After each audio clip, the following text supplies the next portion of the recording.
The CD Joinery Bluff to boat ramp is on again. This is Australia's richest World Athletics certified 10 kilometre event for both male and female with $17,000 on offer. Visit Tasmania for a run-cation and take part in this event on March 16th.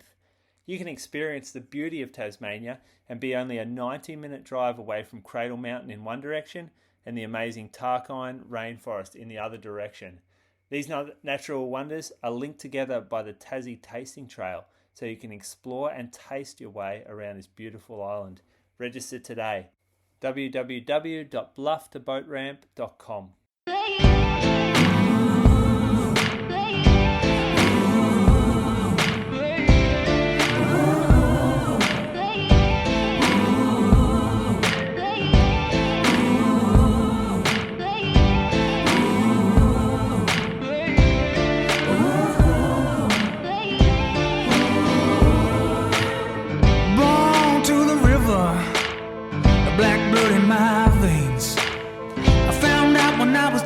Child, that your skin can bring you so much pain. Now I hear you say you got the best of both ways. Won't you come and take a walk in my shoes and tell me if you take my place?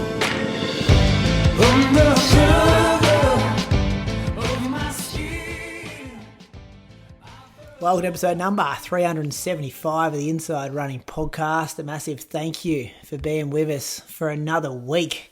375 episodes, boys. We're going to get to 400 mid this year. I'm just thinking, doing the maths quickly in my head. Welcome to my co-host. He is the only male that we sent to the 2019 World Marathon Championships. Julian Spence, how are you in Anglesea? Good. Happy. Are you? Didn't sound so happy off air. Sound a bit tired. Always tired.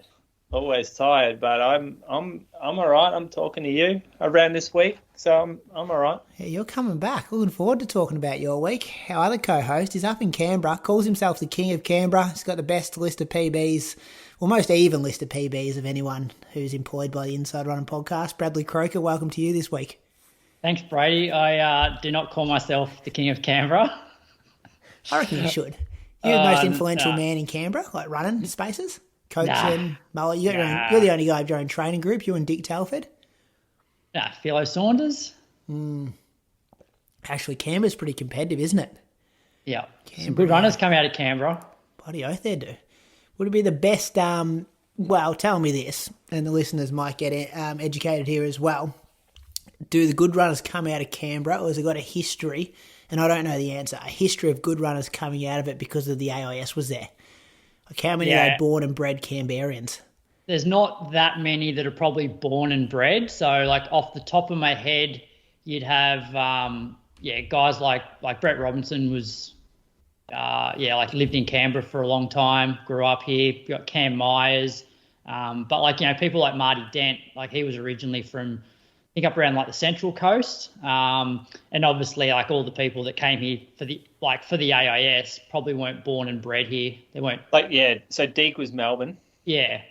Andrew Lloyd Andrew Lloyd was here, but he was, like, New South Wales. Crichton? He grew up northern New South Wales, like Tamworth, around Tamworth area. And then he went to Ballarat, Crichton, and then I think came to the AIS. Yeah. What about the ladies? Any ladies born and bred Canberra?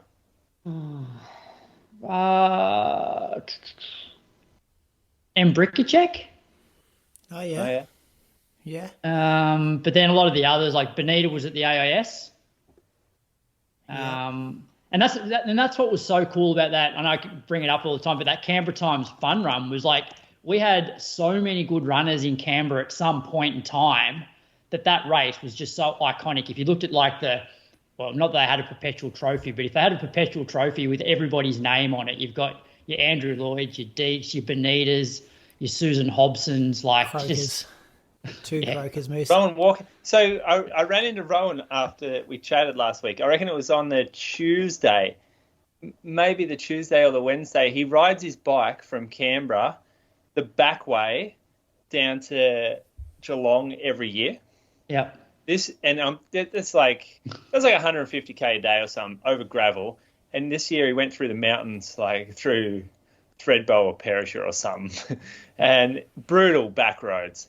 He was cooked when he saw me. He was the very end of his journey. Like he literally going to his house after he came into the shop. And I said, Bradley Croker, he was talking about the Canberra Times Fun Run. And the first thing he said was, "Who's Bradley Croker?" And No, he didn't, did he? Second one was, the Canberra Times Fun Run, big 15k event, wasn't it? 14k event. You brought that up before. It was a 10k event. They only brought in a 14k event when Fairfax took it over. Well, he was pretty adamant that. it was a big 14k event because I think he won the 14k. Any listener that's been in Canberra for a long time that knows the history of the Canberra Times 10K, can somebody send Moose a DM saying it was always an iconic 10K event? Don't get in my DMs. On changing them to 14K though, Croaks. So was that? Can you remember the City to Sea fun run in Melbourne, Moose? It was the same. It was the same. They tried to do the same city to surf distance in different spots around Australia. Yep, and so they bought out the Canberra Times 10K, and so they had a 14K event which started a little bit before the 10K, and they basically just added an extra little loop around Parliament House for the extra 4K, and so then the 10K started afterwards, and the 10K was then running through the back of the 14K, which is a shame given the 10K was the original iconic event. Did you ever do that City to Sea in Melbourne, Moose? Yeah. I came third one year. So did I one year, actually. Did you? Yeah. Who was in front of you? Well, I remember Dua Yoa won it. Oh, gee. But I can't remember who was second. It dropped off quite a lot if I was third. I had a race with Dan Hornery for second. Oh, yeah. And the first place, I can't remember, but I know we beat a couple of dudes like Ben Ashkettle and someone else. Yeah. They were good days back then. Can't remember who won that, though. Damn. Just looked up here, 2017, Liam Adams beat Jack Rayner. Oh, that's... Beat him by 2 minutes. 2017? Yeah. The race was still going then, was it? Finley, that was the last year. Oh, yeah. No, I'm talking... This would have been like 2010 or 11. 2016, I think Lisa Waitman got the win.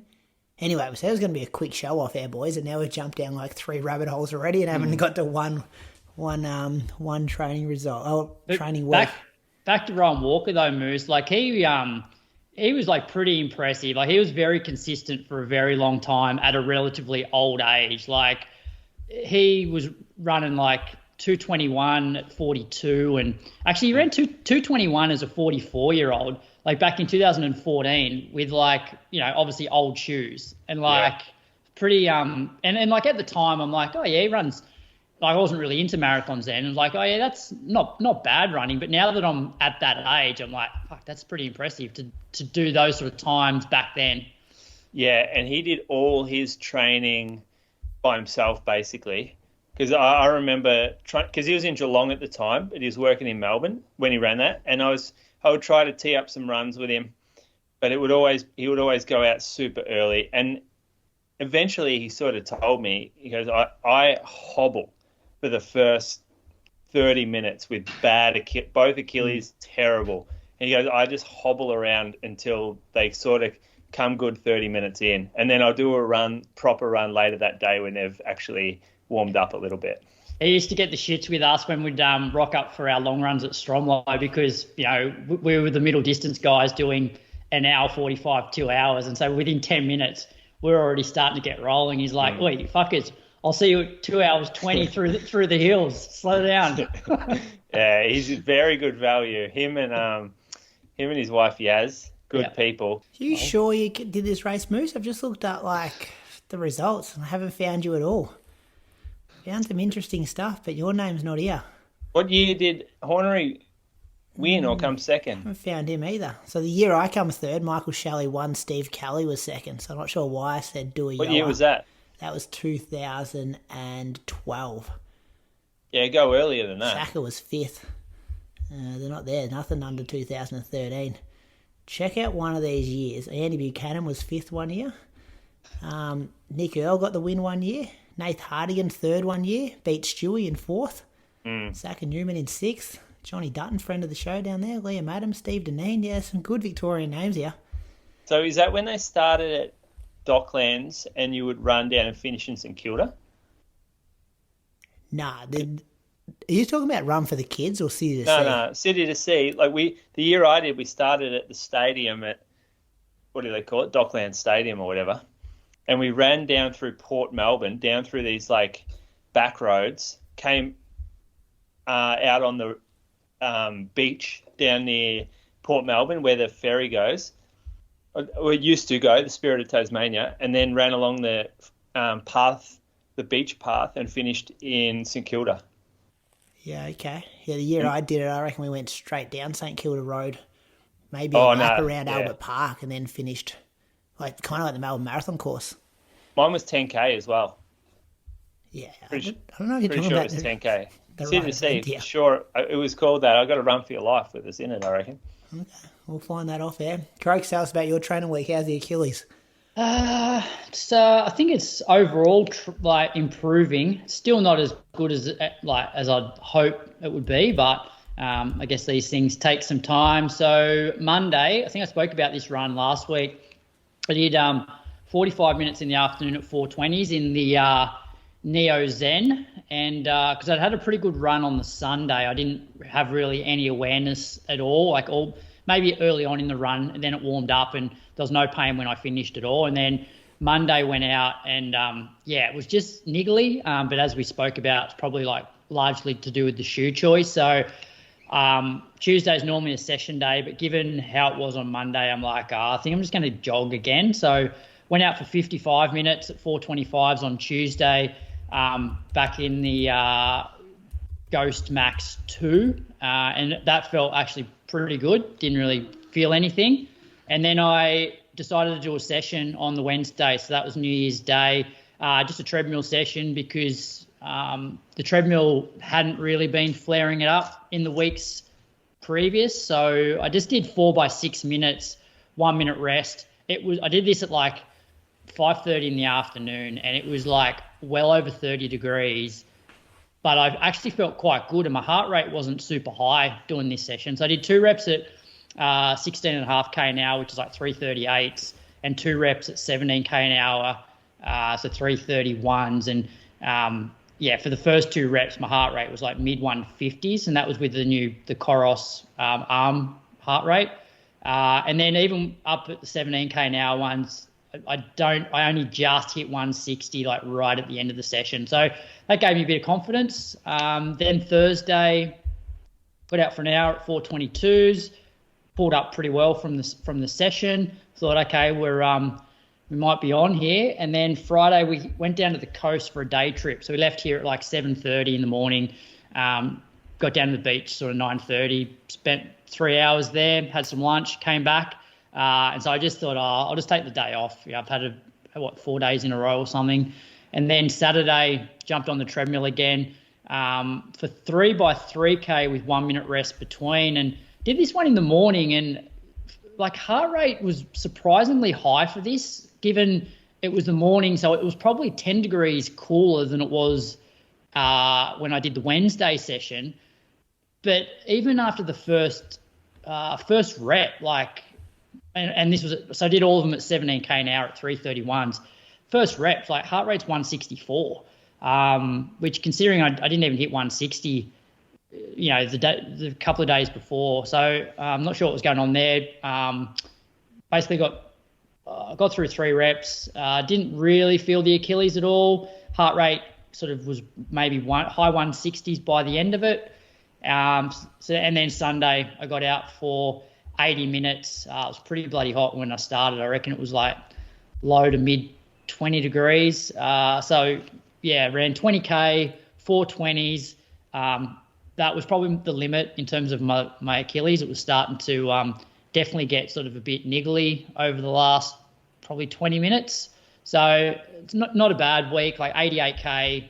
Certainly better than it was before Christmas, but it's just, obviously it can't handle a heap of intensity, and it can't handle long runs.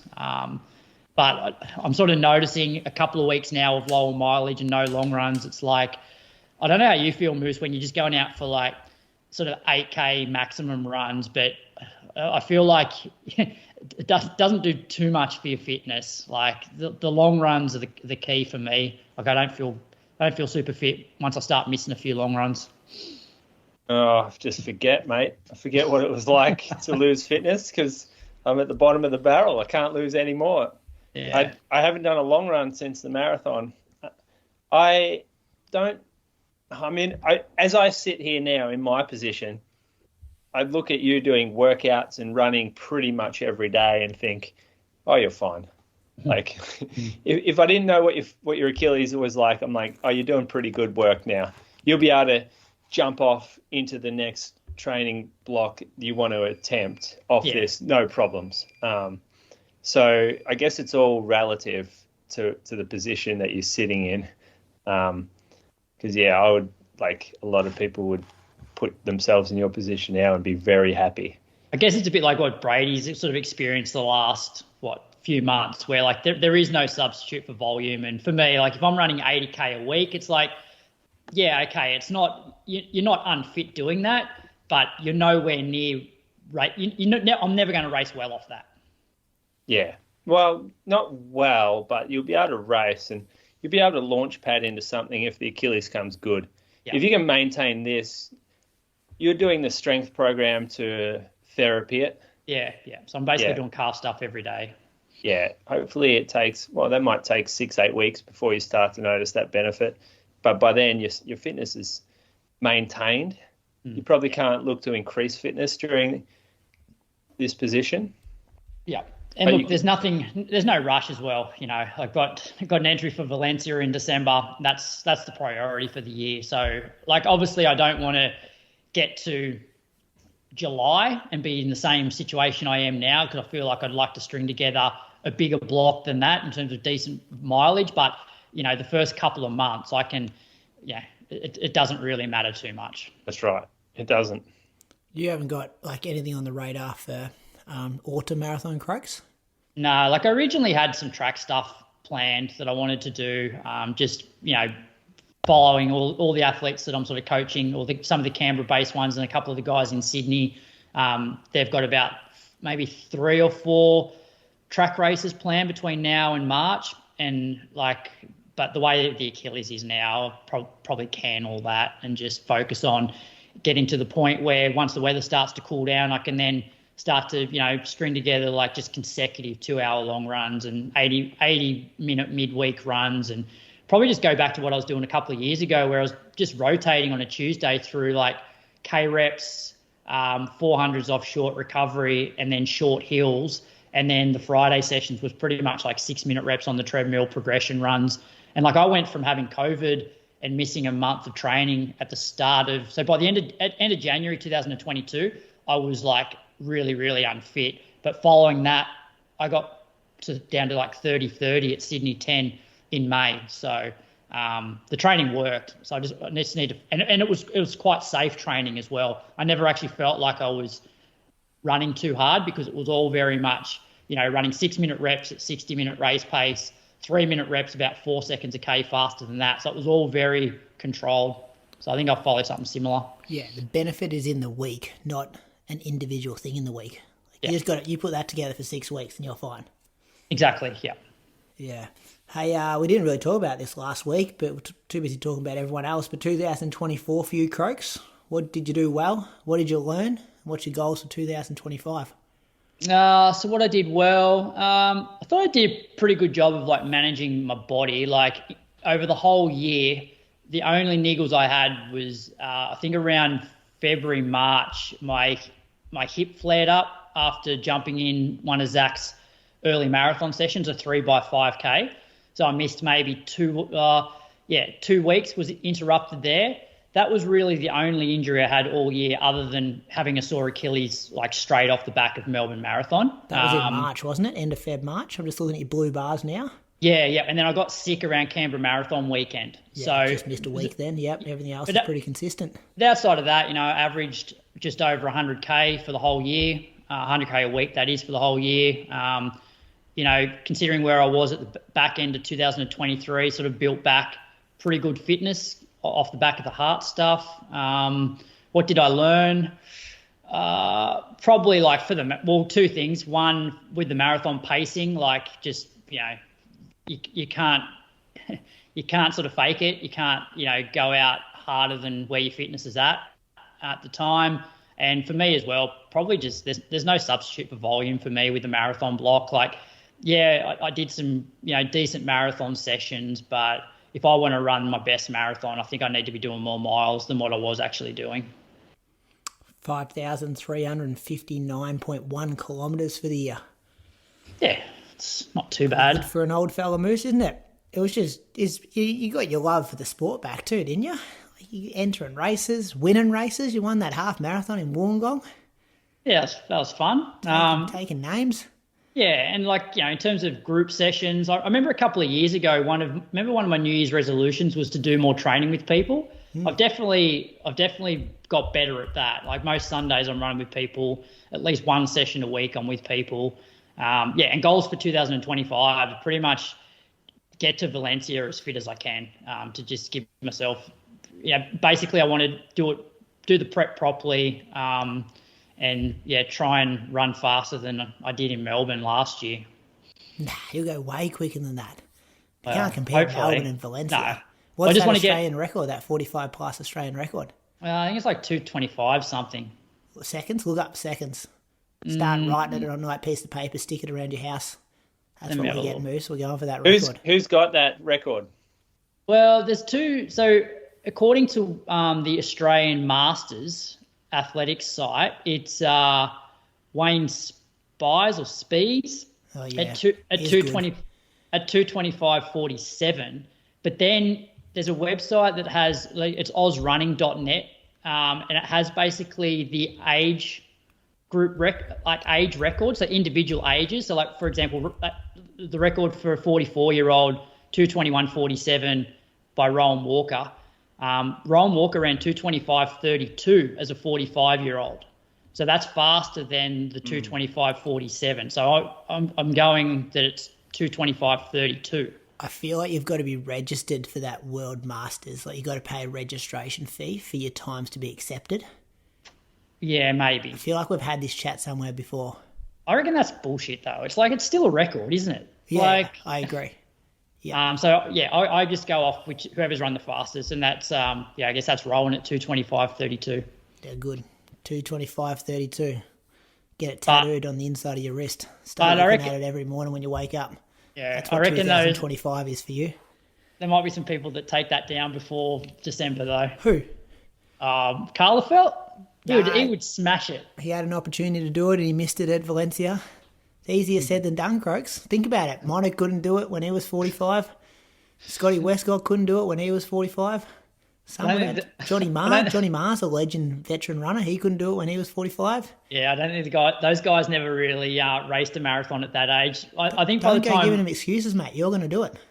By the time Mono was 45, his marathon for the year was pacing the 3-hour group at Gold Coast. Yeah, probably chatting the whole way too. He would have ran some good times at 45 though, wouldn't he, in other distances? Yeah, he ran 6. So he holds the record for the half, over 45's half. Which is, can't believe we're talking about bloody age group records here. It's changed, hasn't it? Jan 6, we've got to fill some content somewhere. There's no running news here. 67.53 he ran, which that is you could get that too, Croaks. That is the Aussie record. You could get that. The world record 63.57. Don't worry about the world records. Don't worry about those. Imagine breaking Moneghetti's 45 plus record. You'd be on the front page of the Canberra Times up there. Yeah, 67.53. Schools, the new Moneghetti in town. I suppose it's not out of reach. That's still pretty quick. No, it's not. At Gold Coast, you'd be able to do that easy. Just sit with the lead females. I'm not 45 at the Gold Coast though. Oh, that's the problem. Anyway, let's move on. This is too much chat about this. If you don't think he's thought about every single detail here, Brady, already, you're tripping. Got all the websites bookmarked and ready to go. He was telling Viv when he was trying to get that entry to Valencia. So this is why we're going. It would be bloody good having an Australian record holder on the show though every week. downloads would increase, by. surely. You know, it'd open up a whole new market for us. Yeah, go for the veterans. Stop listening to us if you're 18. We're going for the 45-year-olds. I think that's what people think we already do anyway. We're cool with the young kids, Moose. Yeah, I don't know. Actually, we don't have too many Patreon supporters when we read out like, oh yeah, this person studies arts at the University of Melbourne. They're all like CEOs and stuff. Yeah. Anyway. The white collar crew. Moose, what have you been doing? Around 50k. Biggest buoy bar you've had in a while, looking at your Strava here. Well, you when you started asking questions about like those yearly questions, I'm like, oh shit, I better go back and look at my year. I'm going to ask you as well. Yeah, well, I clicked back a year and I'm like rolling some great workouts for Osaka Marathon, like really good stuff. I'm thinking, oh boy, I'm only a year away from that. Like that shows you how much happens in a year, right there. Like I'm sitting here, fucking sciatica, can't break 450 for a jog. And a year ago, I'm running bloody 17k and 3:17s average during a workout. And I'm thinking I'm going to break 220, no sweat in Osaka. Turns out I didn't. Got in. But anyway, I got in the shape to do it. But yeah, I'm back to 50k a week, and that is feeling like an absolute win for me after the last few months of running. Body's still complaining about the sciatica. Like that is ongoing for me. I've started to get treatment. The good thing about sciatica is when you know it's nerves and it's not a tendon or it's not a bone or a bursa or a muscle, you feel like you can just run through it and it's not going to regress too much. So that's what I've been doing, and I hope that the treatment that I get will resolve it. So I went to an osteo on Saturday, got some treatment there, and they said to me it was nerve tension. So basically like the nerve that, like the bit of string or whatever that runs down the back of the spine and into the legs, at some point there's tension on it, whether it's from inflammation or whether it's going through a disc that's tight. That's what's happening. And I get like a shooting kind of, it's not pain so much, but I get a shooting awareness down the back of each glute and into the hamstrings. And so when I run, like it's very restrictive. When I run, it just feels like there's a constant dull ache in my ass on both sides, but mainly my left. So I can train through it, or I can jog through it at least, but it limits my power. So my speed is low, my heart rate's high from fitness, one, but also from trying to maintain pace when the body's not moving efficiently. So I'm working through that. But yeah, I did get 30 in. So, I did get 50K in. So I ran 30 minutes on the Monday. I think it was Monday anyway, 30th. Is that right? Yeah. Yep. So ran 30 minutes just around. And then I actually caught up with James Coleman and Harry Coleman.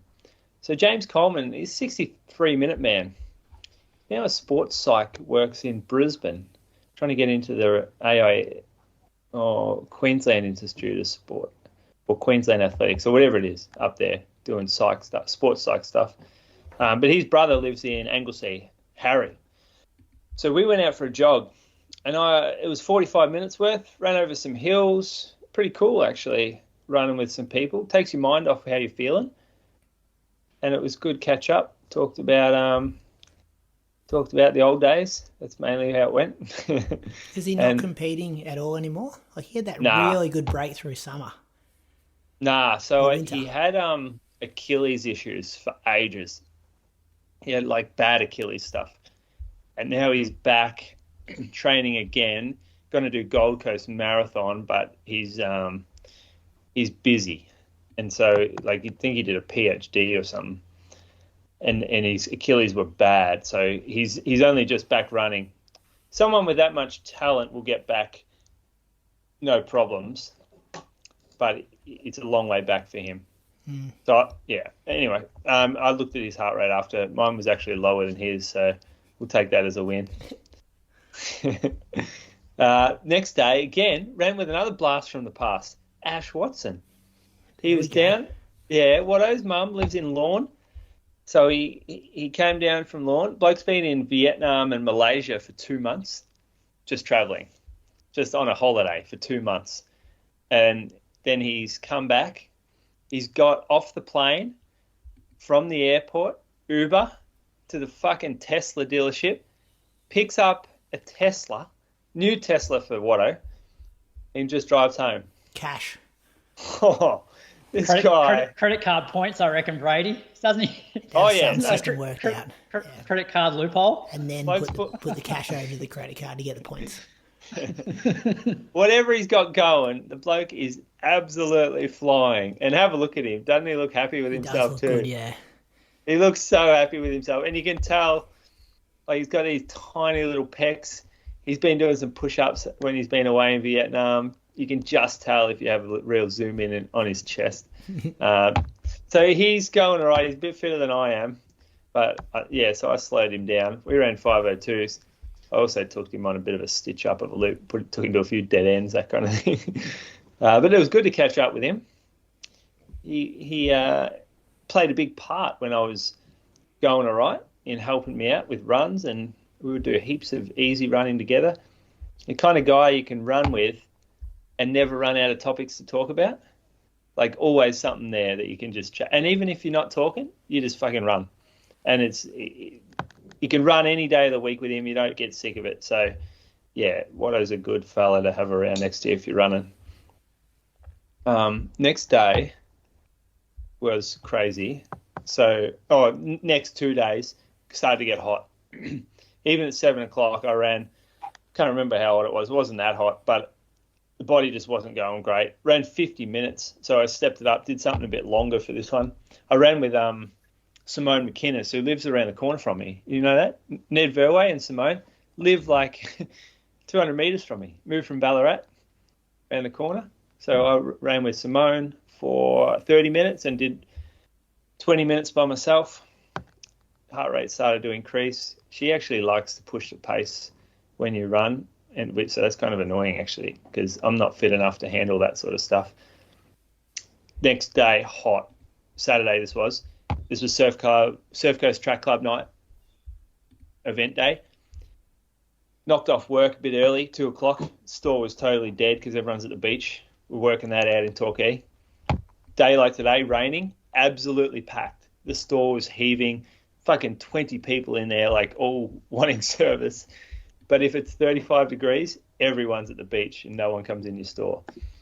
So, but I knocked off at 2 and I thought, yeah, okay, I'll go for a jog. I'll go run down the ocean and back. I'm pretty unfit, but I'll just slow down. But it's a bit of a downhill to start, so the pace sort of stays higher for me, which is about 4:45. Heart rate climbs up within 2 minutes. It's at like normal easy run.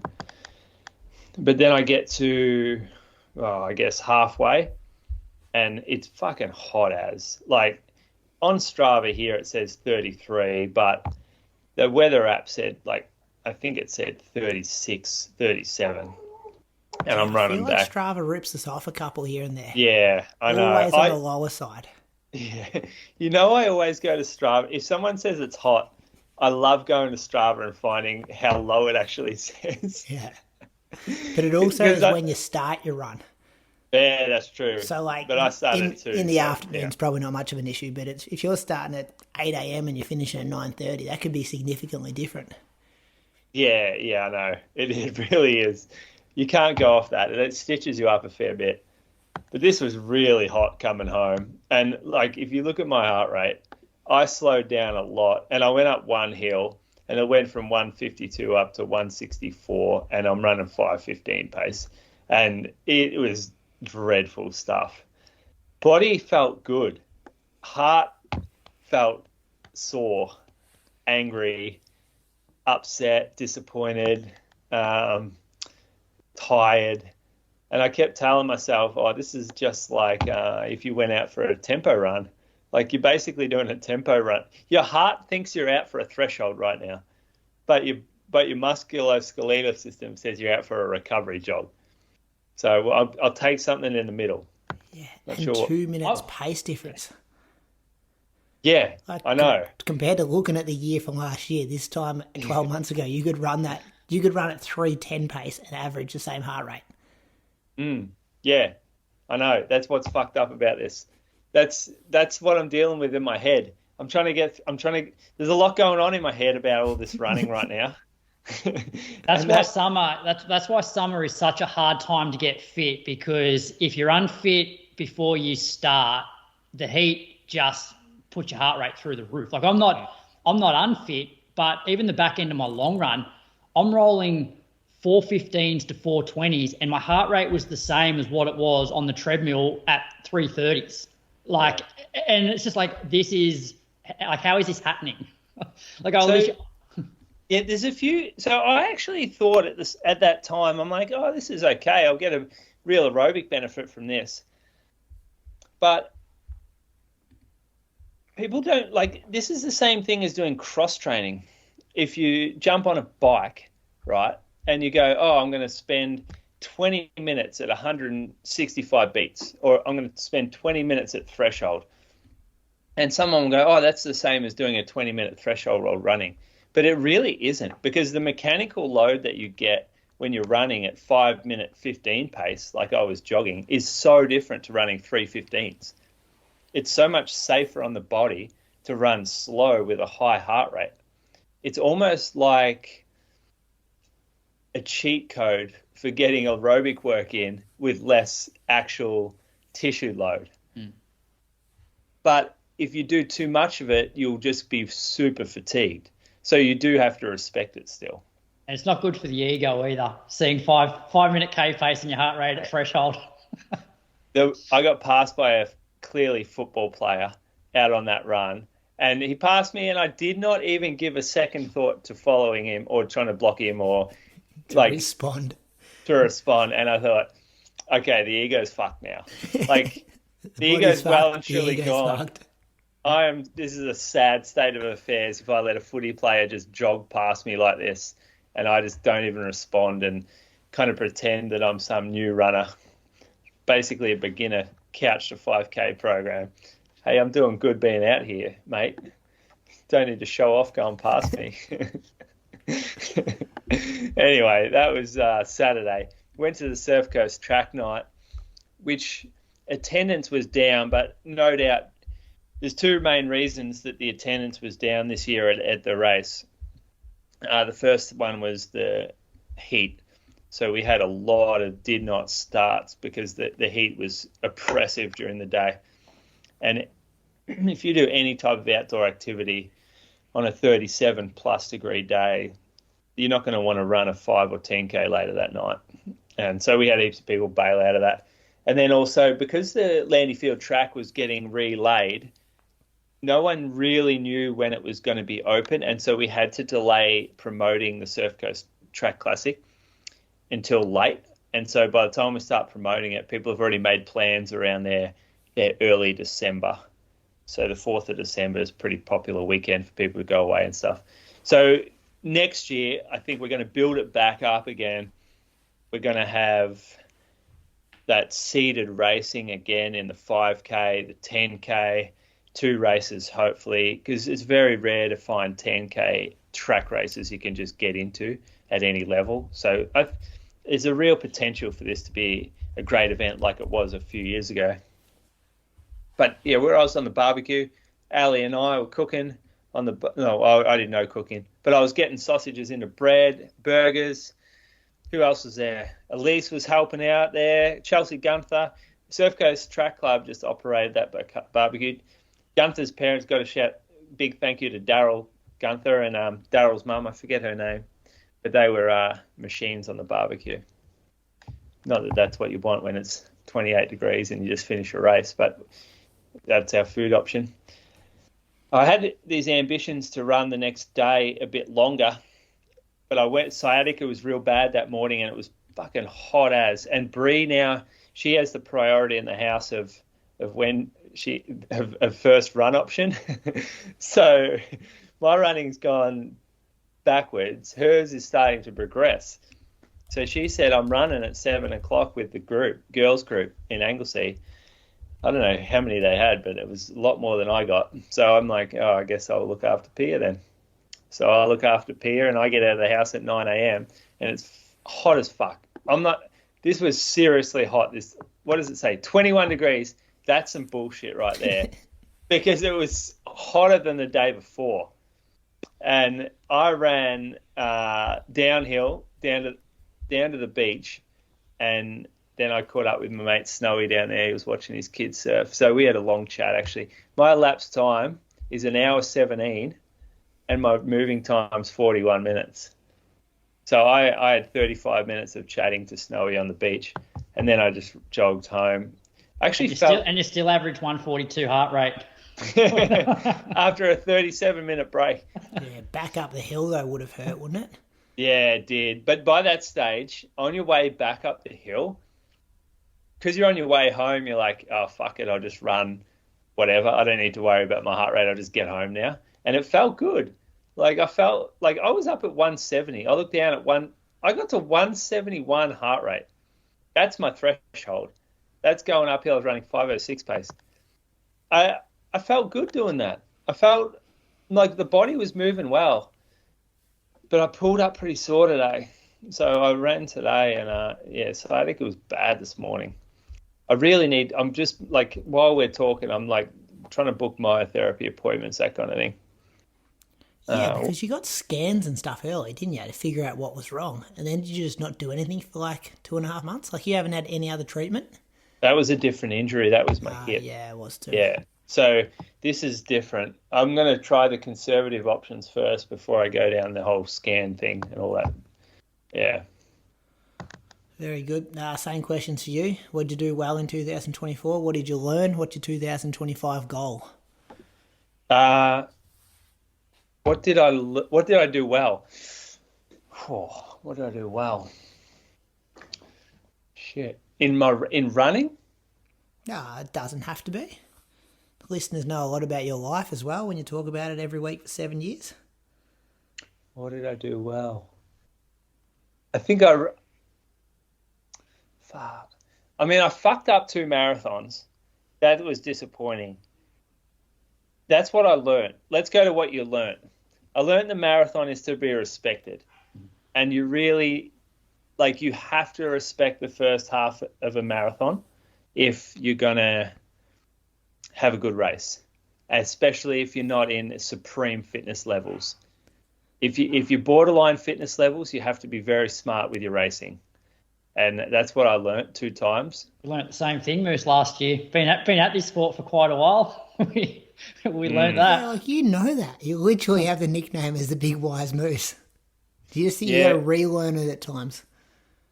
But so I think what happens is you get insecure when you're not fit, and you make decisions that represent that insecurity. And so you're not confident enough to hold back. And so you're always feeling, oh, I need this, I need this, I need this. But when you're super confident in your fitness, you're not chasing all the time. You're just kind of letting it happen. And even within a race, you're confident enough to know the back half can be your area, your time. But if you're not fit, that back half is not your area. That's the trouble zone, the war zone. and I think I wasn't secure in my fitness in any of these marathons.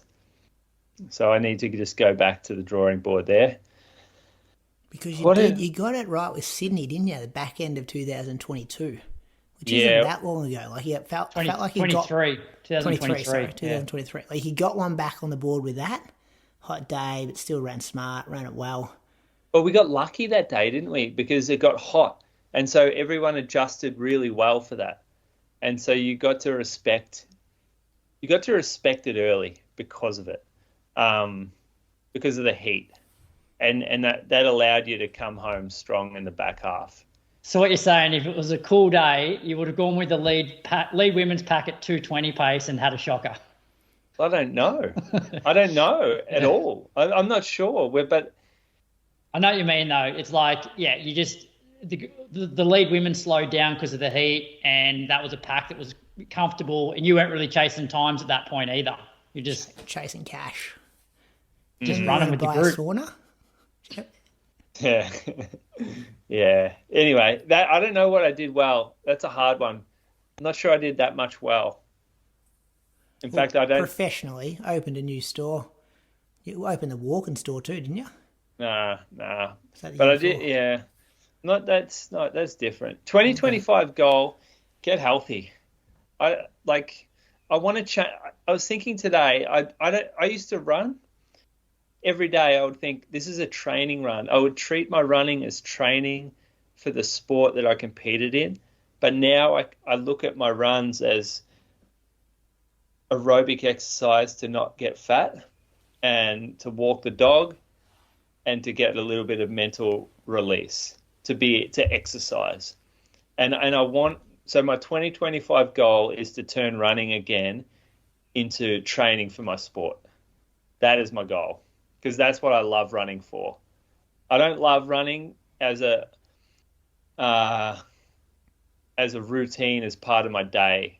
I love running because I love competitive sport.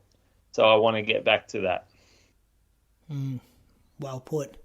So you think 2025 will include more high performance racing for you? It's hard to know. It'll be relative to wherever I'm at the time, but yes. And that's not going to be me from 5 years ago. That's going to be me in 2025. But I want to be able to run to improve as a runner, not to run to walk the dog. Yeah. Are you 38, 39 this year? 39 this year. Oof. And do you know what, though? The last few days I'm running, and my body, outside the sciatic shit, my body feels good. And I'm getting some ambition back.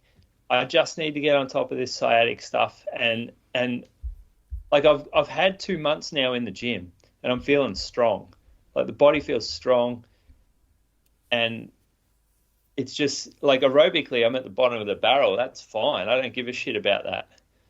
That'll come. That's no problems. Like that's just follow the system, join the dots kind of thing. But it's the stuff like these weird sciatic injury. It's small little things that can pop up. It gets me worried. But yeah, I'm excited about running again. That's good. Yeah. If once you get that injury sorted, the rest of it you can fix. Yeah. It's yeah. just time and consistency. A healthy body changes everything. Yeah. The Bluff to Boat Ramp is Australia's richest World Athletics certified 10-kilometre event, with a huge prize pool totalling $17,000 for both female and male top-placed athletes. Visit Tasmania on March 16th for the CD Joinery Bluff to Boat Ramp and enjoy a fantastic run-cation of clean air, spectacular scenery, food and holiday vibes. Register today. www.bluff2boatramp.com.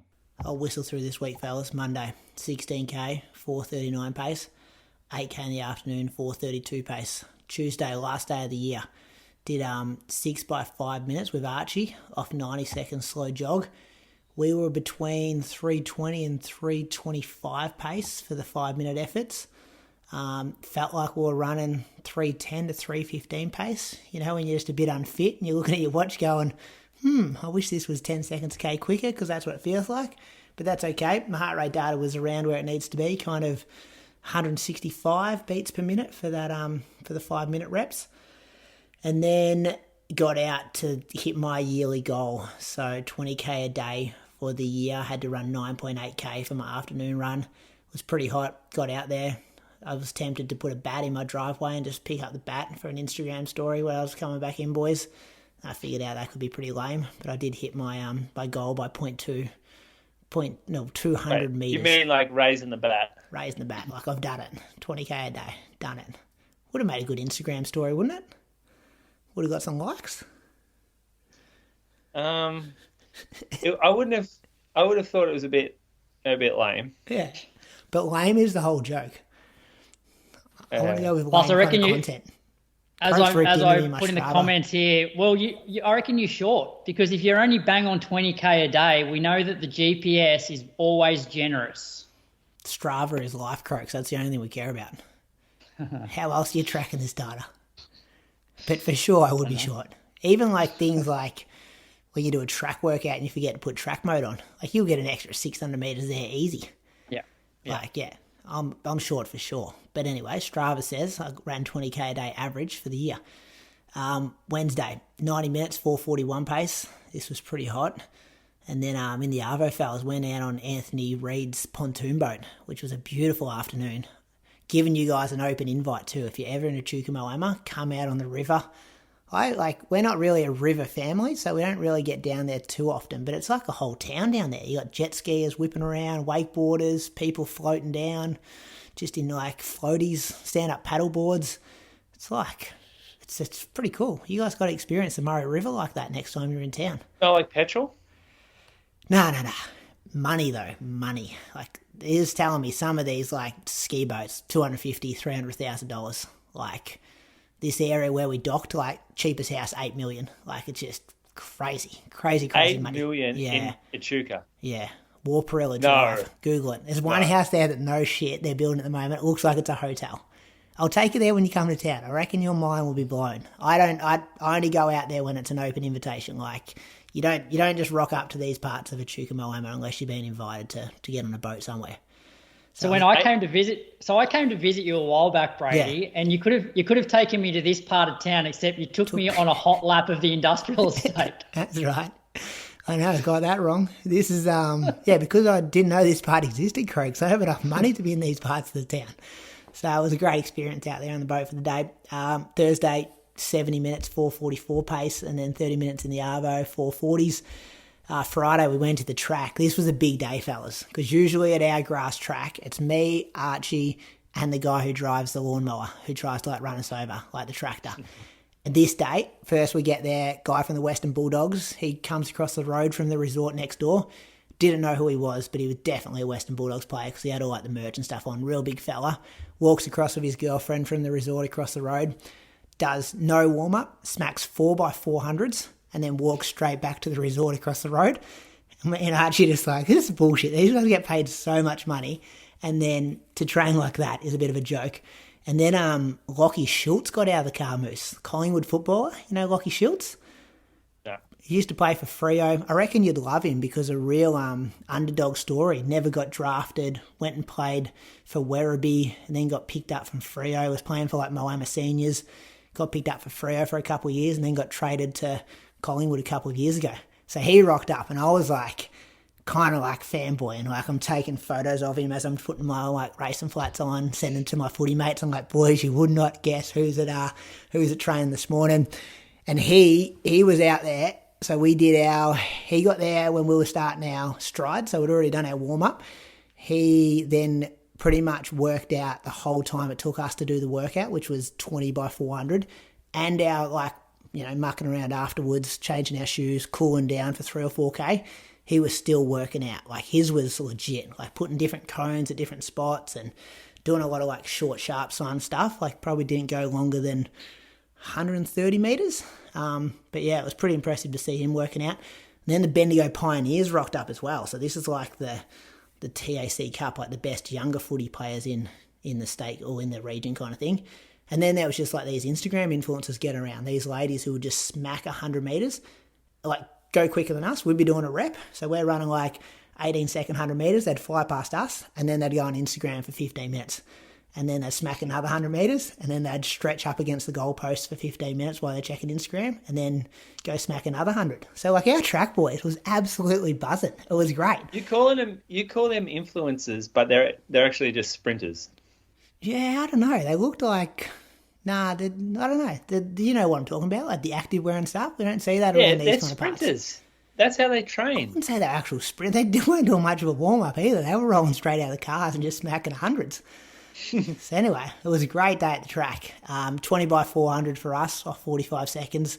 Wanted to keep them pretty relaxed. I said to Archie, this is a workout where we're working that,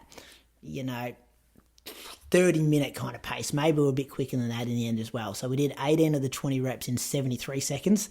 2 of the 20 were in 72. Archie was when we did we're about to start the last rep, and you could tell he wanted to establish himself as the alpha at his local track. Wasn't happy with all these influencers and AFL people getting around. And he said to me, he goes, I'm going to drop the last one in 60. And I'm like, don't do the last one in 60. That is not the purpose of the workout. Keep it in 72, 73. Let's just be sensible here. And he was smart in the end. We just dropped it in, 72, I think it was. So I love that workout. 400 metre reps with somebody else. Imagine if you had with 5 people. Just every fifth rep you got to lead. And one of those ones that's mentally so much harder than physically. You finish the 12th one and you're like, oh, shit, I've still got 8 reps to go. But then as you're doing the rep, you're like, oh, this is quite comfortable. We've got this pace under control. So, thoroughly enjoyed that workout. Saturday, 16K at 4:42s. Sunday, 2 hours and 5 minutes at 4:32 pace.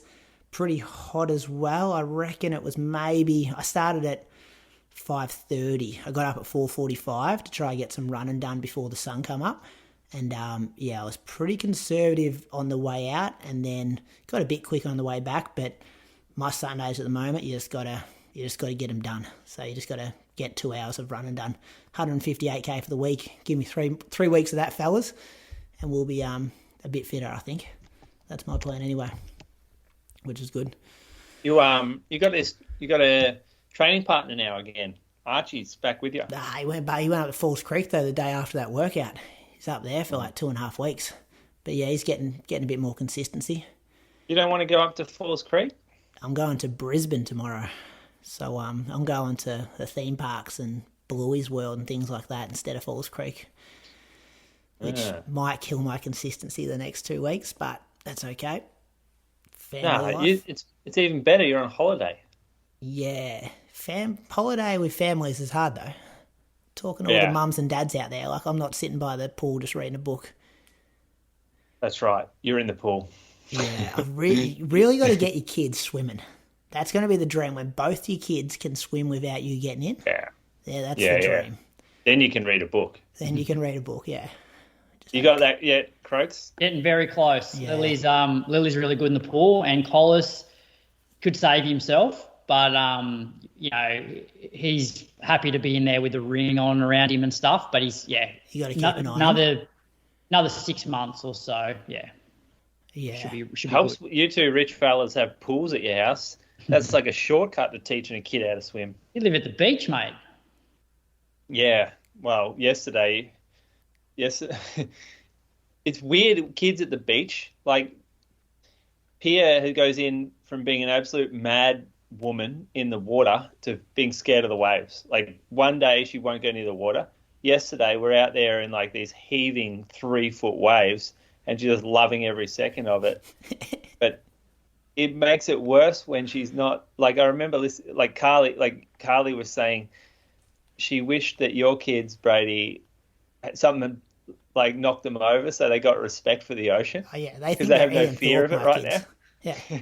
I literally had this conversation with Olivia yesterday in the pool. She's 3 and she's like, take my floaty off. I can swim. I'm like, you can't swim. Yeah, I can swim. So unzip her thing and I'm like, show me how you can swim. She just steps off the step and then just sinks to the bottom. And I'm like, you cannot swim. I'm going to save you again. And she's like, I'll have another go. And I'm like, no. That's not how it works.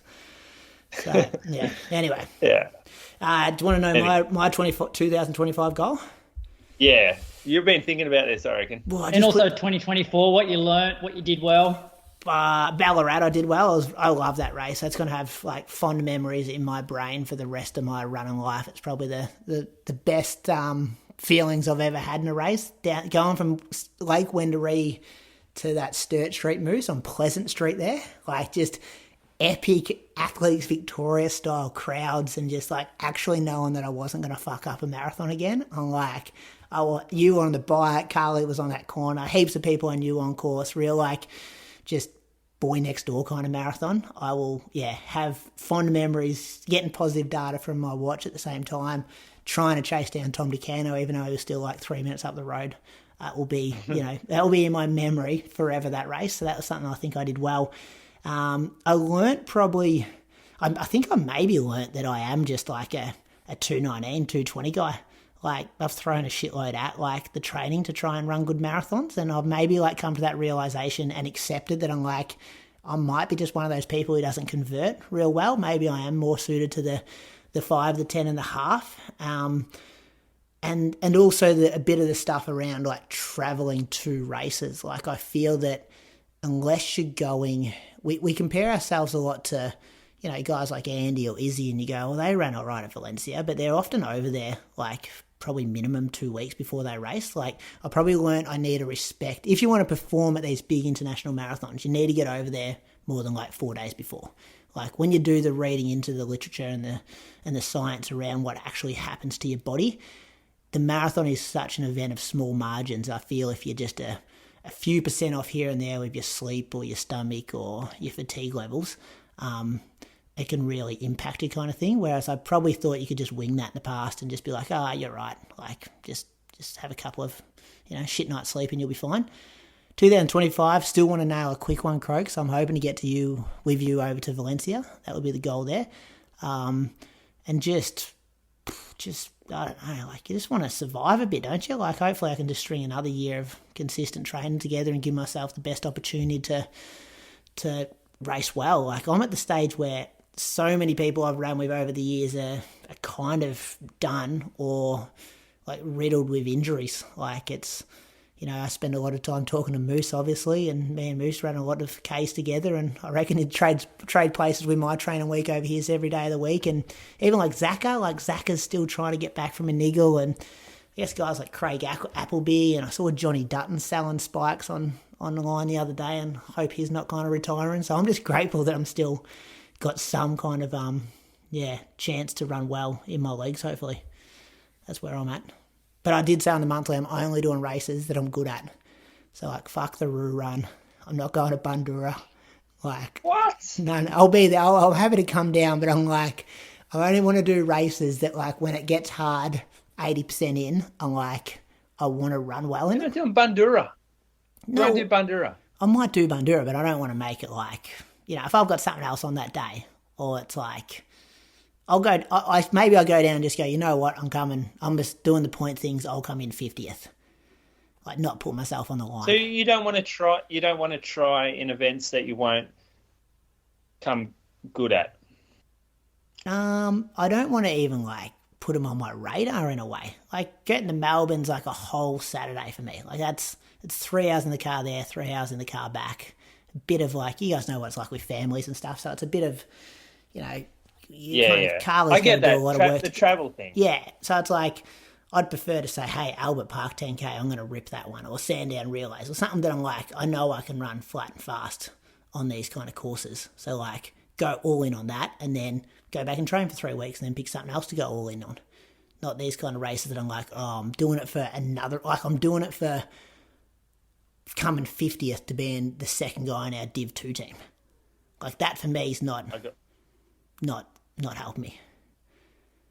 That's not a team attitude at all, is it? Maybe that's it. Yeah, I did have another team sniffing around. You're running for Geelong though this year, right? Yeah, I don't know if you want me running for you if I've got that kind of attitude. So we'll take you. We'll take you. 50th looks alright at Bandura. 50 looks good, pretty good for Geelong right now. Let's thank some Patreon supporters, boys. Who you got, Croaks?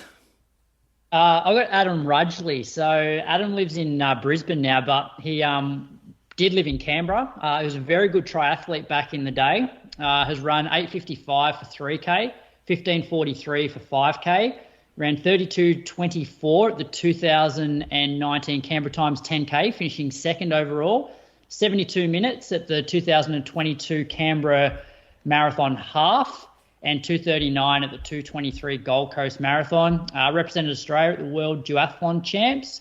I believe he's a systems engineer at Boeing, and completed a Bachelor of Engineering with honours, as well as a Bachelor of Science focused in Mechanical and Material Systems, Chemistry and Science Communication from the Australian National University. So thanks for your support, Adam. And actually he was down in Canberra for Christmas, so he came along to our 3-minute session on Christmas Eve. So it was good to see him. Yeah. Touch you up? Smart man. Nah, No, he's not running quite as much as he used to. But he's doing Chicago this year, he said. Oh, yeah. Did he get into that program, like the ADP one? Not sure if he would. No, I don't think so, because his times wouldn't have got him in, I don't think. Getting you into that. Yeah, so no, he must have just gone through the ballot. How isn't he age group, though? What was the age group time? Not yeah, he might have got. He might have run a time to get in. Yeah, but not the US development thing. Just it doesn't say how old he is on this.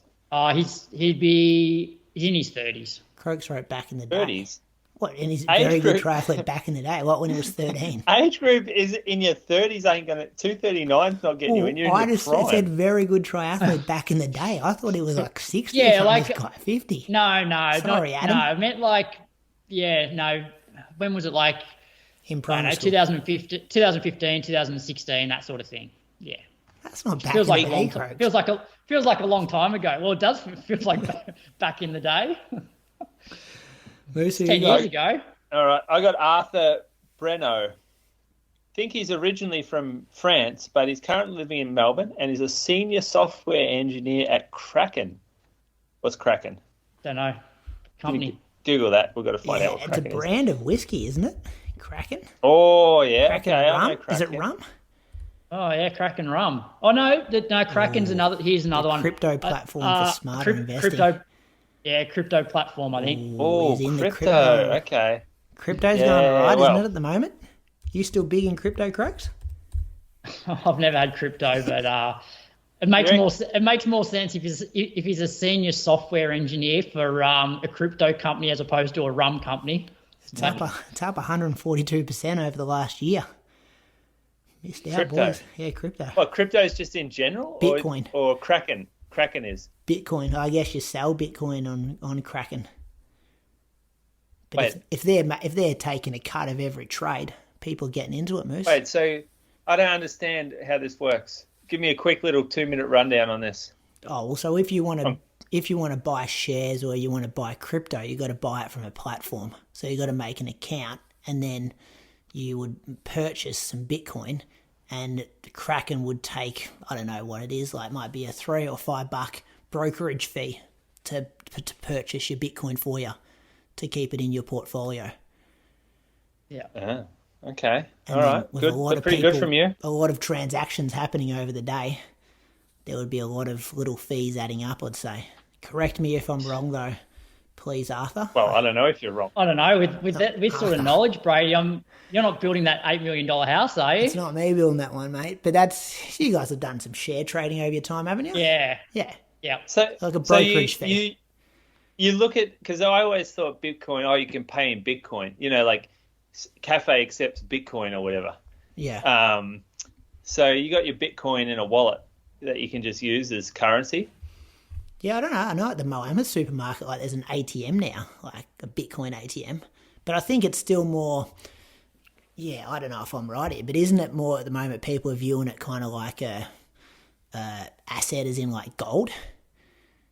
You know, like it's this, I guess an asset. So you're owning the asset. You're not actually using it for anything. Like no one uses their gold to buy stuff, do they? But you're holding gold for the value of it. Croaks, he's not bad at this. He's convinced me. I'm definitely not buying Bitcoin, but you've explained that pretty well. Well, surely it crashes now, doesn't it? I don't know. I don't know anything about it. I'm more, yeah. Anyway, let's move on. Arthur. I just know about mortgages. I don't know about all this other investing stuff. This is what rich people who have extra income talk about. This is your superannuation, boys. That's what they're doing with your super. Not Bitcoin, but yeah. Anyway, back to Arthur. His Strava's locked down, so he's private on Strava. But we found the following results. He's run 16:59 at the 2024 Richmond Harriers Tiger 5. Okay, 35:41 at 2022 Lakeside 10.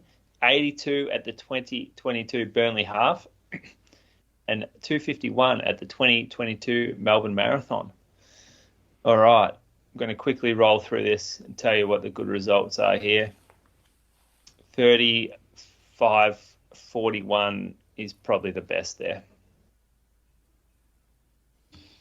Yeah, because the half is double it, add 11, 12 minutes.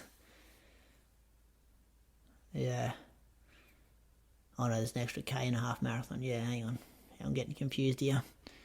Good on you, Arthur, for your support. Hope it's all going well at Kraken and the engineering for the software's successful.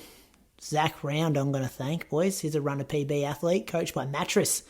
He lives around the corner from Mattress as well in Mount Martha. He's ran 17:59 at the Rosebud Park Run, 36:56 at the 2022 Lakeside 10K, 79:50 at the 2023 Gold Coast Half Marathon, and 2:51 at the 2023 Boston Marathon, where he ran a 1 minute negative split in the second half. He went to Italy, boys, learned how to make pizza, then shipped a Criterion van over from Europe. Citroen. Have you never heard of Citroen before? Knows Bitcoin, but he doesn't know European cars. Citroen. Is it Citroen or Citroen? I thought it was Citroen. Citroen's the... Well, hang on, boys. You were coming off as the experts here, and now you don't know your Well, what did you call it? Citroen is like the car. I called it Criterium. It's definitely not Criterium. Citroen the car. Nah, this isn't... Type in van because... No. This is a Citroen van. Yeah, type in Citroen van because Mattress sent me a photo of it today and it looks so cool. Anyway, so he went to Italy. He learned how to make pizza, then decided he's going to start making pizzas out of this Citroen van. Got it shipped over from Europe and now he runs his mobile catering business out of it. So cool. Does like events and stuff. He actually slept in the van the night before Ballarat half marathon and ran like 4 seconds off his PB. So maybe if he didn't sleep in the van, he might have got the PB there. Well, just have a look at him and Arthur. They both run 2:51, but Zach's run 79:50 versus Arthur's 82, and he's run 36:56, but Arthur's run 35:41. Yeah, so I hope Croaks has got these PBs correct. Also, big fan, enjoys listening to Mariah Carey and Sia's Christmas albums on his run. And he does that year round, supposedly, not just at Christmas time. So a massive thanks to Zach, Arthur and Adam for your support of the Inside Running podcast. If you like what we do at this show, you can support us for as little as $5 per month. At patreon.com/Inside Running Podcast. We also have a level that brings you bonus content every week. Been rolling through some reunion episodes. We had the monthly boys last week. That was good. Did you listen to that on Sunday, Croaks? Chris, I got a bit worked up there. Yeah, I did listen to that one. That was good. About what? Oh, well, I was trying to make the point that I didn't really want to say this on the main show because I actually want to wait for him to announce it, but Andy Buchanan's next marathon, I was arguing that Andy Buchanan got to where he was because he didn't always do the standard. He did the races where money wasn't a thing. He's like, which races do I do that make me a better runner? Not which race is going to pay me more money. But then Chriso gets a bit defensive when you start talking about management and race selection. And so, Chriso, he's off-sider now. Yeah. I love the bit of hype around. Love the bit of hype around Jack though in the marathon. Like there's always talk about Jack in the marathon, and I just need Jack to go a little bit faster than Brett so I can get that case back off Moose that I gave him for when I stuffed up with the Gwen Jorgensen bet. Yeah, it's a bit of hype. Well, the conversion's there, isn't it, Craigs? When you start looking at 27 flat guys, 61. That's 61 half. We just spoke for like 10 minutes about Jack Raynermoose. And just went real deep into like his Commonwealth Games half marathon victory and his career trajectory. And yeah, it was good fun. That was this week on the monthly. This coming week, we've got the Road to Gold Coast gang coming back. So that's Reece Edwards, that's Carla Tweck, and that's Sam Hopper. So they'll be recording, I think, tomorrow night. That's going to be good to hear about what they've been up to. Patreon.com/Inside Run Detail. Dad.com for all the details. Let's talk about some running news. This is going to be quick, Croaks, but a massive shout out to Axel Coffee for bringing you this week's race results. Get your free coffee by running their Strava segment from their Richmond store, or head to axelcoffee.com.au for 20% off your first order using the code IRP20. What do we got? Madrid to kick things off. This was the San Silvestre Vallecana. Point to point. Big names here. We talk about this for like 10 minutes as well, because Chriso did it. So he talks about where these big names come from, and he also talks about how much they get paid and the stadium and all this kind of stuff. So I'm just going to go through the results, but if you want a 10-minute recap, Chriso's your man on the monthly. Aregawi got the win 26-32. Jacob Kipolimo second, 26-33. He seemed to think, because they're the same management, that they had an agreement that they were going to cross the line together. However, they did give the win to Aregawi. And the Spanish, Abel Macau, he was third in 27-40. In the women's, Marta Garcia Alonso, she won. Pretty rare for a Spanish winner in either of these races. What's his name? Our old mate who got rubbed out a couple of weeks ago. What was his name? Spanish guy. Garcia did win it, but obviously he's been banned since. So she got the win though, big win for the Spanish there, 31-19. Ruth Chepney-Gadich, 31-32. And Agina McGeese was third in 31-34. Chriso also reckons Ruth Chepney-Gadich has hardly trained since Chicago, so not in that good of a shape. But even then, it's like, how does a 209 runner lose that race and run 31.5? Like, it wasn't that long ago, that race. I think it was about 13 weeks, Croaks. Yeah. 13 or 14 weeks since we all raced the same day. Mm. The women's results are a lot slower comparatively to the men's there. Yeah, downhill for the first 8K, and then it kicks back up, finishing the stadium. Only finish in the stadium if you're breaking 45 minutes for women or 40 minutes for men. The rest of the field finish outside the stadium. He thinks his stadium's a real big deal, Moose. It's got like 30,000 people capacity. And I'm like, mate, I'll bring you the MCG. He's going to come over Anzac Day. We're going to take him to Collingwood, Essendon. 100,000 people. Me, you, Toby, Croaks, Jordan O'Donnelly, I told him. I'm not going to watch them play. I'm sitting in the cheer squad. We've got to give them an Aussie experience when they're over. Be good for them. They can come down the coast. We'll watch it at home. We'll watch it down here. No atmosphere in your lounge room watching that. Croaks, what happened in Barcelona? Well, we're going to kick off the year with another world record. So, the Cursa Dels Nassos 5K. So, Beatrice Chebet, she ran 13:54, which is the first time a female has broken 14 minutes, either on the road or on the track. So, pretty historic. She beat Medina Isa 14:23, and Belinda Chemutai was 13:14:36. Matthew Kipkoech won the men's in 13:28. So, when you consider, like, the men's race is fairly slow when you consider she's less than 30 seconds behind.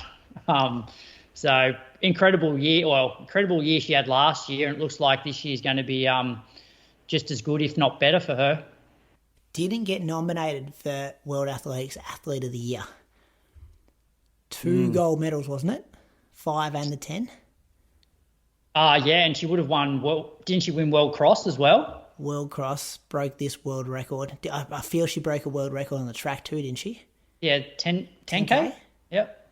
Yeah. She went under 29, didn't she? I think so. Yeah. So, anyway, Surf Coast Track Club Classic Moose.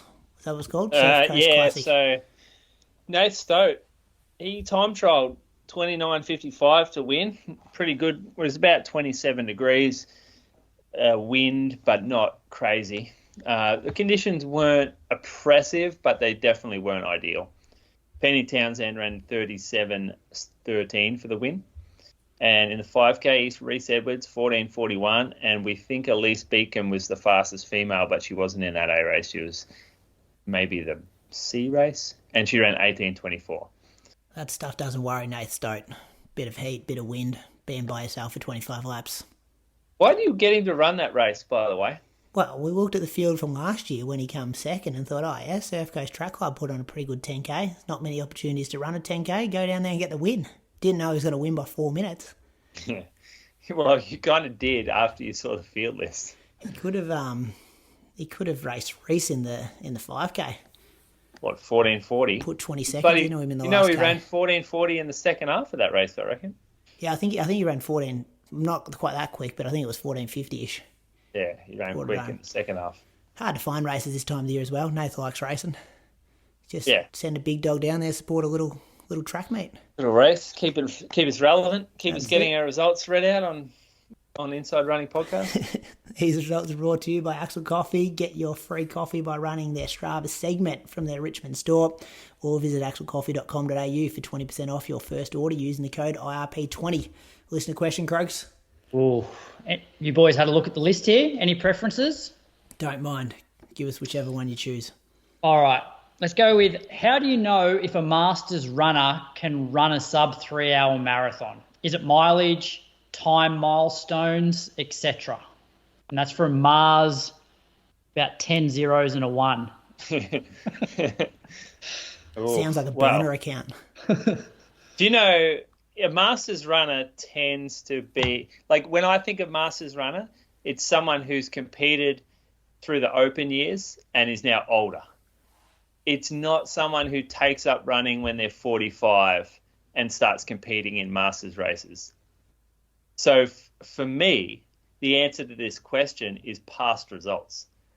And the biggest indicator of someone's potential to run well, I think, is their past results, is their talent as a runner or their capabilities as a runner. And let's just throw one out there.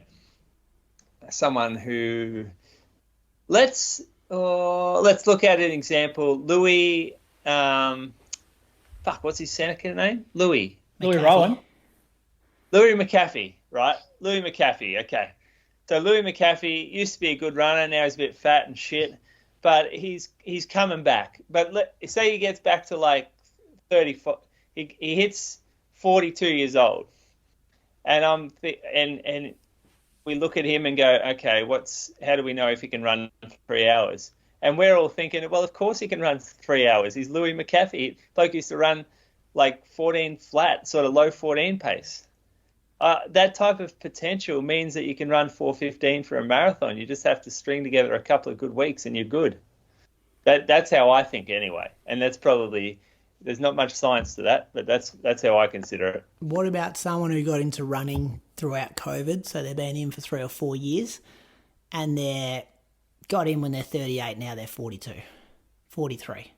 So they're in the Masters category, 40 plus, getting fitter every year. Maybe a bit of a plateau now, like the honeymoon period's over. Started at a 3:30, maybe got it down to 3:08, 3:06. Can they go under 3 hours?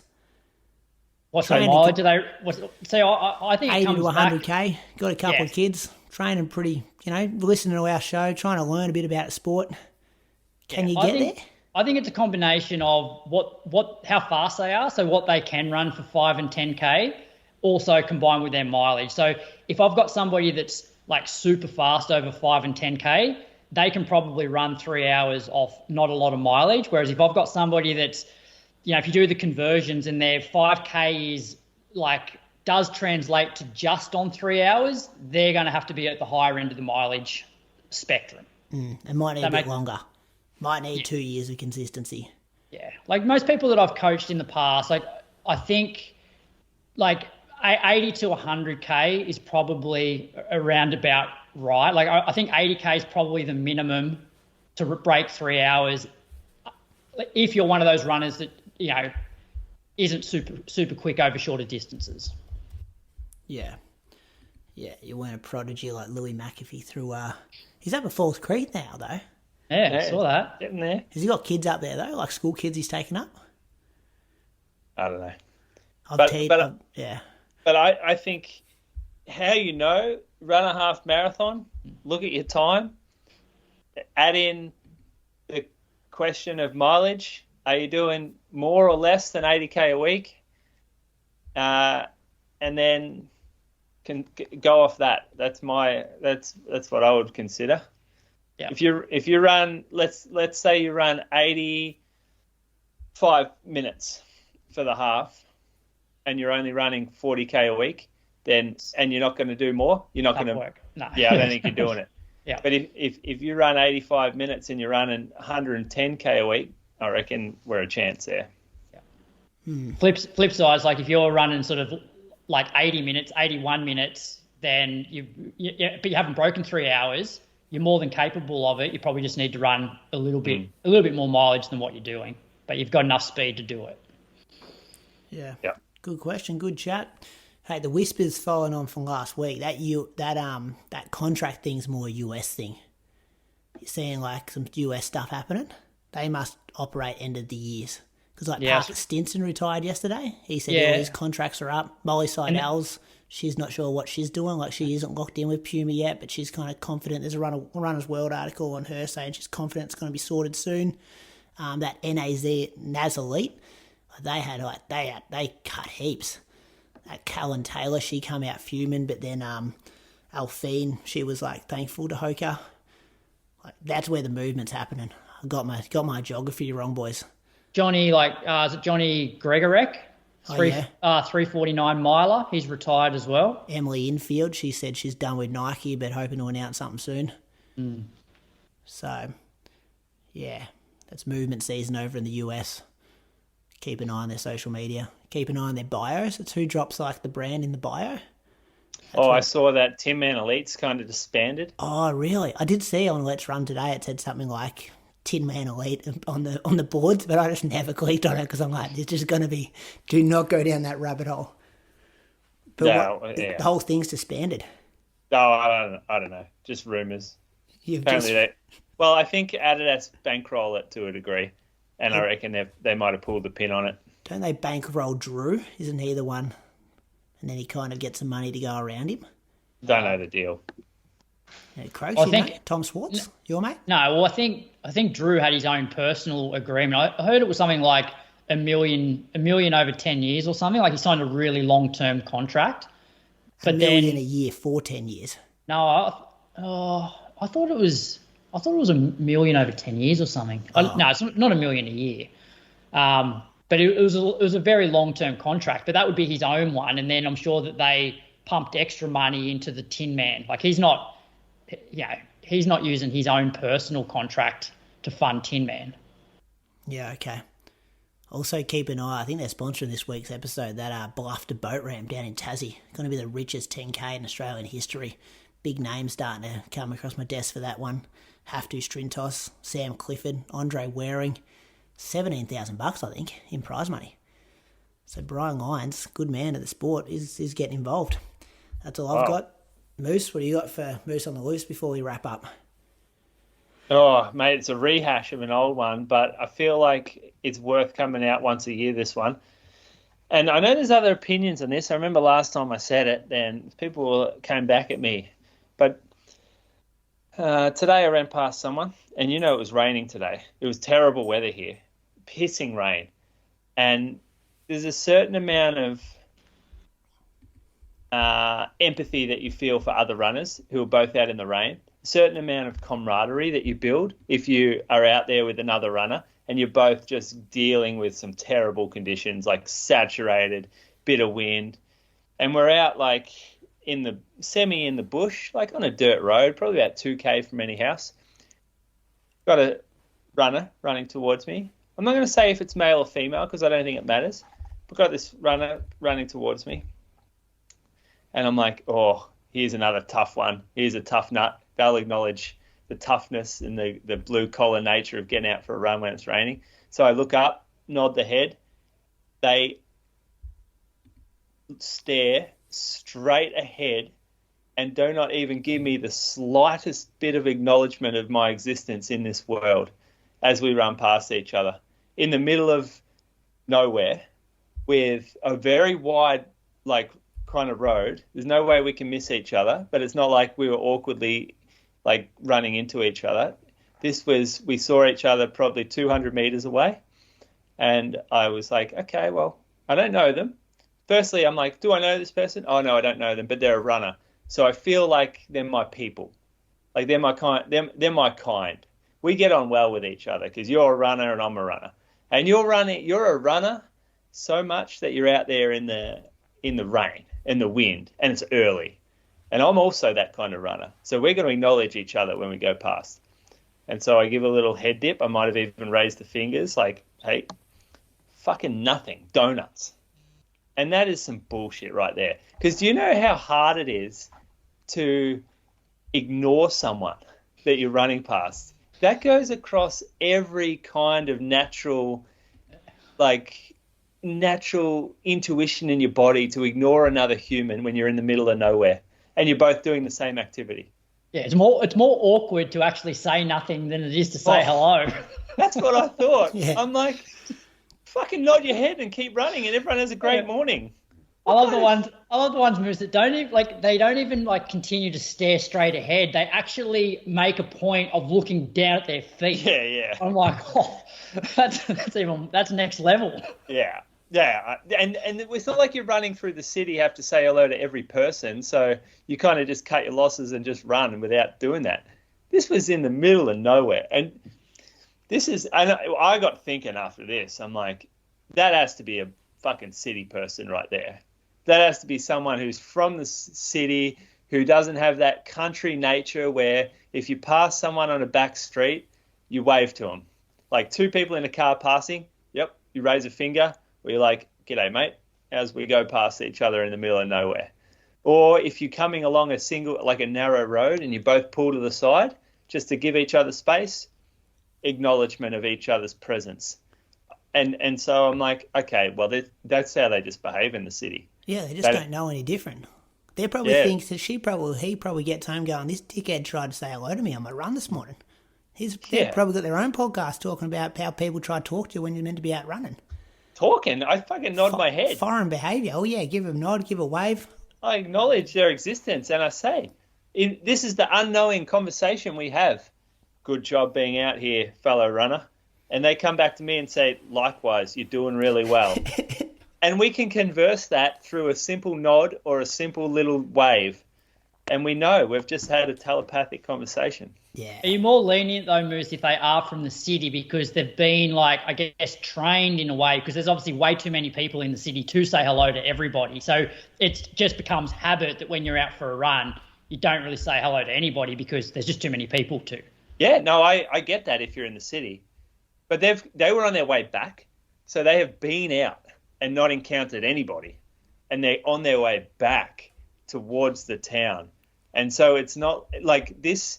I don't care how far removed you are. There's a basic human intuition to acknowledge another's existence. That there has to be. Well, there is in my life or in my world. Just like if you paddle out in the ocean and someone's surfing next to you and there's no one else in the water, it's harder work to not say hello. Yeah. Yeah. And so just if you are from the city and you do visit a country town, guess what? We're different down here. We like to say hello. We like to get on with each other. We don't like conflict. We like to hug. We like to have good vibes. I had one today, Moose, and I was approaching this person and I said same thing, pissing down rain, both out there battling. And I said good morning and they just fully blanked at me, like head went straight down straight away. And I'm like, that's all right. That's what I've been used to. A few tourists in town, I get it. We've spoken about this about 15 times over the last 7 years of the podcast. But then probably 3K later, I was running up the road and then they were coming the opposite way. And then I've thought, no point giving out another good morning. And they said good morning to me first. And I'm like, they just didn't know the first time. Cut them some slack. They've thought and about I was a bit shocked. And I'm like, oh, yeah, good morning. Like, how you going? Like, up for a chat? You want a photo? What's going on? They've had 3K to think of their actions there. Yeah, they've dogged and this they've guy. Decided, geez, I'm an arsehole. Why wouldn't I have just said hello? Really like, up and down. gee, I think that's that Brady guy from the Inside Running podcast. I better go back and say hello. Otherwise, That's what Lockie Schultz was. That's what was awkward at that. Podcast. That's what was awkward at that footy thing the other day because I wanted to get a selfie with him, but I think deep down he wanted to get a selfie with me. So I'm like, this is getting a bit weird here. So You get it or not? I had a chat to him. I said, Archie, I'm going to go up and chat to him. I just said, good luck for your season. Big Pies fan. And he said, yeah, good luck with all your races coming up this season as well. And I'm like, oh, thanks. How many times? Nice How many bloke. times did you drop the old? You heard a stall? Yeah, that's what I said. When Archie was trying to flex as the alpha, I'm like, mate, you haven't got one stall stat. Like, I'm the alpha around here. So Well, you could have gone up and said, look, if you feel like a cheap beer down at the Echuca Moama Bowling Club, I've got a discount code there. use Brady 10 at checkout. I'll get you a pint down there for $12. Bigger dogs than me around here. So No, when you meet, like, especially sports teams, like, when you see people from your sports team, you just, like, you don't want to say anything just in case they're a dickhead. I remember walking past, I remember seeing Scott Pendlebury at a fun run last year, that wellness run. He was sitting on the ground with, like, his family after the race, and I'd just come from presentations when I won, and I'm like, I reckon I could go up and, like, say, oh, how'd you go, big fan, da-da-da, maybe, like, if just flex my, like, first place trophy, just to be like, but then I'm like, here's a guy I look up to, greatest AFL footballer to ever do it, and I'm like, if he's an arrogant prick, done. You don't want to do that to yourself. Don't meet your heroes. Also, I think it's different when they're hanging out with their family and stuff. Yeah. I reckon that's a bit, like, it's probably not, like, they probably don't care, but just feels a little out of bounds. It was like sitting on the grass, like after a fun run. It wasn't like he was sitting down having a meal at a cafe. Yeah. Still, I chickened out anyway. Like, it was like, yeah. Anyway, that's a show. What's coming up, fellas? What do you got happening? Cadbury Marathon sold out down there as well. Houston Marathon, but we're paying attention to the half marathon because we got Morgan McDonald going for the Australian record in that race. Well, you said that. The week after, though. So it's not this weekend, the weekend after. But Jan 19th. Yeah, he said the pacemaker's going out at 59.40 and he's going with it. Him and his training partner. Fun to watch. Joe Klecker. So that's what Dathan reckons. Got it set up. Chris, I reckon, we spoke about this on the monthly as well, about their training. Hopefully they're both fresh, ready to go. What do you got, boys, coming? What's coming up for you boys? Croaks, what are you doing? Hopefully running a little bit more than I did last week. Viv's back at work now, so I'm on dad duties during the day. They're long days. Can't wait for school to go back. Oh yeah, I was googling the other day, like, when does preschool open, stuff like that.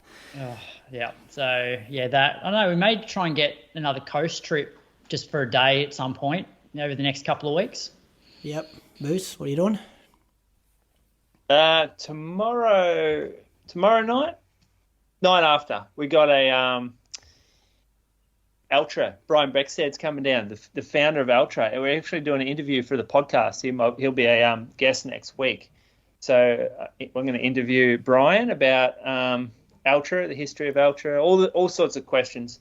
Lone Peak 9 Plus is dropping or has just dropped. So we've got a pretty cool evening organised at the running company Torquay. But yeah, we're going to do that interview before all the event and everything. So you'll be hearing about that soon. Good. I'm away next week, boys. There's going to be a fill-in for me. Go to Queensland tomorrow. Not sure who the fill-in is yet, but we've got a list of people we're working through. Start at the top, work down. Okay. Yeah. I've sent one message out. If you get contacted in a week's time, you're probably a bit lower down than we thought you might have been. That's right. But yeah, be good. All right, stay injury-free, boys. Keep building back up. Have a good trip, Brady. Yeah, should be great, Croaks. Wish me luck up there.